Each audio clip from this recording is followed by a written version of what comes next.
Hello friends, welcome back to our channel చిన్న జీవితం. ఈరోజు మళ్ళీ నేనైతే తిరుమల వీడితో మీ ముందుకైతే వచ్చేసాను. మేము తిరుమల వెళ్ళేటప్పుడు డబల్ డక్కర్ ట్రైన్ అయితే నెల్లూరులో ఎక్కాము. ఇది మా డబల్ డక్కర్ జర్నీ అండి తిరుమలకి వెళ్ళేటప్పుడు.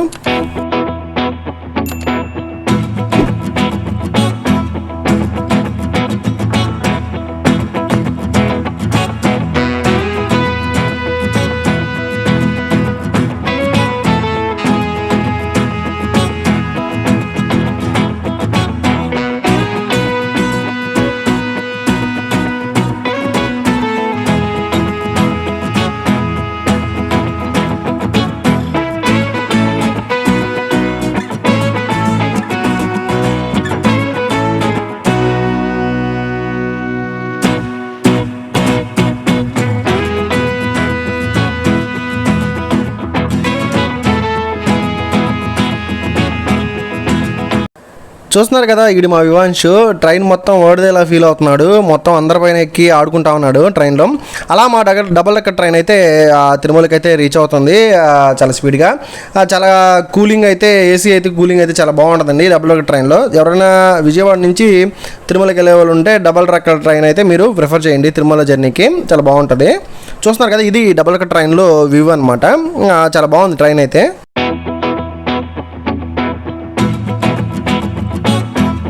చూస్తున్నారు కదా, మా యువాంష్ గారు ప్లే గ్రౌండ్ లాగా ఈ గార్డెన్లో ఎలా ఆడుకుంటున్నాడో. ఇది ఎక్కడో కాదండి, రామ్ బగీచా గెస్ట్ హౌసెస్ ఉంటాయి కదా తిరుమల కొండపైన. మనం వెళ్ళి రూమ్ తీసుకున్నప్పుడు 100 రూపీస్ రూమ్స్ ఏదైతే ఉన్నాయో ఈ టెంపుల్ దగ్గరే ఉంటాయి. ఆ కాంప్లెక్స్ అండి ఇది, Ram Bagicha one of the complex అనమాట ఇది.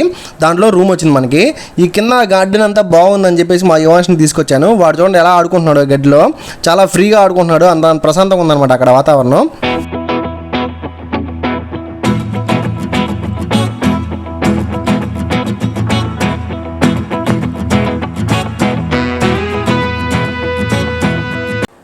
ఇది మ్యూజియం అండి. తర్వాత మేము మ్యూజియంకి అయితే చూద్దామని చెప్పి ఎస్వి మ్యూజియంకి అయితే మేము చేరుకున్నాము. కానీ అన్ఫార్చునేట్లీ మ్యూజియం అయితే క్లోజ్ చేసింది ఆ రోజు. సమ్ రెనోవేషన్ వర్క్స్ ఏదో జరుగుతున్నాయని చెప్పారు. కానీ మ్యూజియం అయితే చాలా బాగుంటుంది చూడడానికి. ఒక ప్యాలెస్ లాగా ఉంటుంది. ఈ ప్యాలెస్లో, ఈ మ్యూజియంలో ఏముంటుందంటే మన తిరుమలకు సంబంధించిన పురాతన విశిష్టమైన చారిత్రక వస్తువులు అనేసి ఆ తిరుమలలో దొరికినవి, రాజులు పరిపాలించినప్పుడు వాడిని కత్తులు, కిరీటాలు, పురాతన కాలంలో ఏదైతే మన స్వామివారికి ఉపయోగించిన వస్తువులని ఈ మ్యూజియంలో అయితే స్టోర్ చేసి ఉంటారు. ఎవరైతే మీరు ఎవరైనా వెళ్ళి చూడాలనుకుంటే సందర్శించండి. ఇప్పుడైతే ఓపెన్లో ఉంటుంది. మేము వెళ్ళినప్పుడు అయితే క్లోజ్లో ఉండింది. ఈ మ్యూజియంలో మీరు చాలా డిలైట్ఫుల్ ఫీల్ అవుతారు. ఈ మ్యూజియం చూడండి ఖచ్చితంగా. వెళ్ళిన వాళ్ళు తప్పకుండా మిస్ కాకుండా అయితే ఈ మ్యూజియం అయితే విజిట్ చేయండి. మేమైతే ఆ రోజు వెళ్ళలేకపోయాం, ఎందుకంటే అది క్లోజ్లో ఉంది కాబట్టి.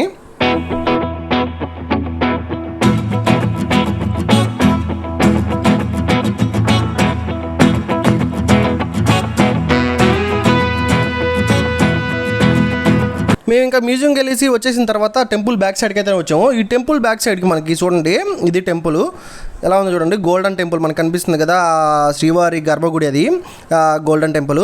దాని బ్యాక్ సైడ్ ఇలా వాటర్ ఫౌంటైన్ అయితే ఉంటుంది శంకుచక్ర నామాలతో. ఇది చాలా బాగుంటుంది. నైట్ టైం ఆన్ చేస్తారు.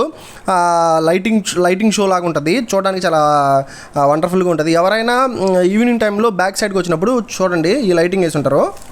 ఆ తర్వాత మేము అక్కడ నుంచి వచ్చేసి మేము వెంగబామ అన్నదాన సత్రంకి వెళ్ళాము. ఇదే వెంగబామ అన్నదాన సత్రం. చూడండి, అంత పెయింటింగ్ అయితే చాలా అద్భుతంగా చేస్తున్నారు ఇక్కడ. ఈ తిరుమల గిరిలోంచి వాటర్ ఫాల్స్ నది రూపంలో సముద్రంలో కలుస్తున్నట్టు ఊహించుకొని చిత్రాన్ని అయితే గీశారు. చాలా అద్భుతంగా ఉంటుంది. అందరూ ఇక్కడ అయితే ఫొటోస్ తీసుకుంటున్నారు. వచ్చిన వాళ్ళంతా, ఎవరైతే ఈ అన్నదాన సత్రంలో భోజనం చేసుకోవడానికి వచ్చిన వాళ్ళంతా ఇక్కడైతే ఫొటోస్ అయితే తీసుకుంటున్నారు. మీరు కూడా ఇక్కడికి వచ్చినప్పుడు ఇక్కడైతే ఖచ్చితంగా ఫొటోస్ తీసుకోండి. చాలా బాగుంటుంది ఈ పెయింటింగ్ అయితే.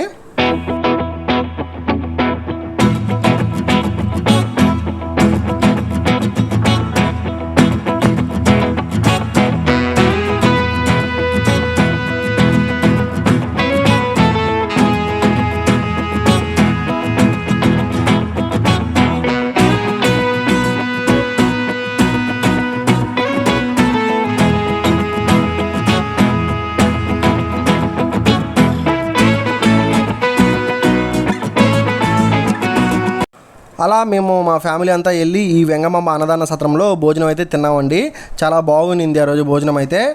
మీరు కూడా తిరుమలకి వెళ్ళినప్పుడు ఖచ్చితంగా అయితే ఈ వెంగమాంబ అన్నదాన సత్రంలో ఒక పూట అయినా భోజనం చేయండి, చాలా బాగుంటుంది. ఎందుకంటే స్వామివారం ప్రసాదం కాబట్టి. ఇది ఫ్రెండ్స్ ఇవాల్టి వీడియో. ఎవరైతే ఇంకా వీడియో చూస్తూ సబ్స్క్రైబ్ చేసుకోలేదో ప్లీజ్ సబ్స్క్రైబ్ చేసుకోండి. ఇంకా మరిన్ని వీడియోస్తో మళ్ళీ వెళ్దాం ఫ్రెండ్స్. అంతవరకు సెలవు. Thanks for watching this video. Thank you so much. Bye bye.